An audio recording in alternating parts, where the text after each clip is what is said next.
As promised, we have the latest from the Office of the Ombudsman from Mobile Journal, Arles de los Santos. Arles, come in, Arles. Gandang hapon. Magandang hapon, Lord at Dennis, no, ay ngayon nga nakumpirma natin na pinasasampahan na ng kaso ng Office of the Ombudsman, kasama dyan ang kontraktor na si Sara Diskaya at 8 mga opisyal ng DPWH doon sa Davao Occidental, kaugnayan noong natagpuan na ghost flood control projects sa Occidental sa Davao. Nagkakahalaga ng 96.5 million pesos, pero nung ininspeksyon wala daw ito, hindi natagpuan ito doon kahit tag na ito na completed. Meron tayo ditong information, Lord, na ito yung binisita ni na Secretary Vince Dizon at noong present pa bilang special advisor si Mayor Benjamin Magalong. Na-discover dito na meron daw tila sabuatan at pagpepeke ng mga dokumento dahil tag ito as completed. January 2022 na award ang proyekto sa St. Timothy Construction na pag-aari nito ni Sara Diskaya, and on the same year, September, kinumpirma na natapos na daw ito. So that's 2022. 23, 24, 25, 3 years after niya nang pinisita nga ito ni na Secretary Vince Dizon, wala raw silang natagpuan na kahit at least before lang daw, parang 3 weeks ago lang nagsimula yung paggawa dito. Parang nung nagsimula daw yung investigasyon sa flood control probe, doon lamang sinimulan. Kaya naman doon sa pinagsama-samang testamento at affidavit ng mga testigo dito, sinabi nga nila na wala silang nakitang construction dito bago pa magsimula itong investigasyon sa mga manumalyang flood control projects ng pamahalaan. Pero Lord, hindi lamang yun, hindi lamang basta kaso ito. Inirekomenda rin ng Office of the Ombudsman na maging no bail ang kaso na ito. Ibig sabihin, habang dinidinig at gumugulong itong kaso, mananatili sa piitan kasama si Sara Diskaya at yung mga 8 na opisyal ng pamahalaan. And then yung ilan sa mga DPWH officials ay naisumitin na rin ang kanilang preventive suspension for 6 months ay para daw hindi sila mangialam o alisin o magkaroon ng mga aksyon na maaari makakompromiso sa isinasagawang paglilitis para sa kasong ito. Okay, dalawang tanong, Arles. Marami nagtataka kung bakit sa dinami-dami, mga napag-usapan ng mga proyekto, yung mga lugar, meron sa Bulacan, meron sa Mindoro, etc. Bakit yung sa Davao ang naunang makasuhan na proyekto involving the Diskayas? Pangalawa, bakit si Sara lang at hindi kasama si Curly?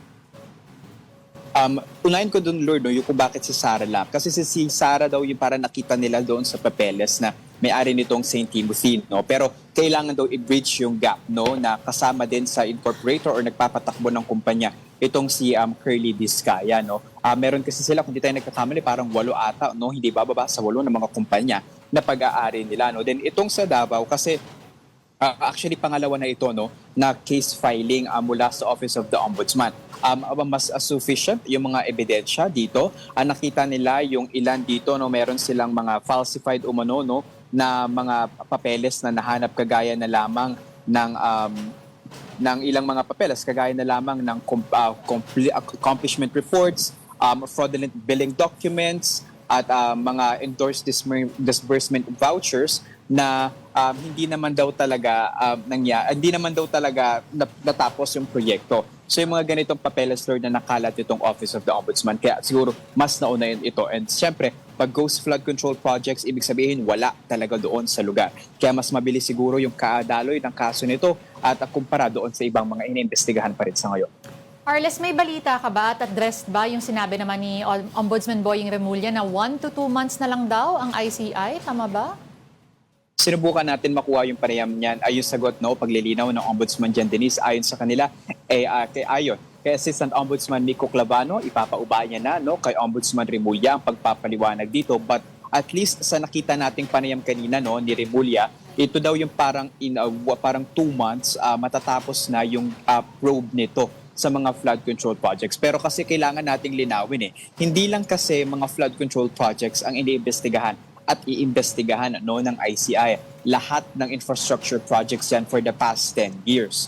Kaya naman ayon kay retired General Azurin, na ngayon ay special advisor ng ICI, kung ito man daw ang mangyayari, kung mag-i-stop na talaga yung kanilang operasyon, sang-ayon na rin sa EO94, rerespetuhin naman daw nila yon. Pero sa ngayon, ay pagpapatuloy daw nila ang kanilang trabaho, ayon na rin sa mandato na inilabas ng Pangulo.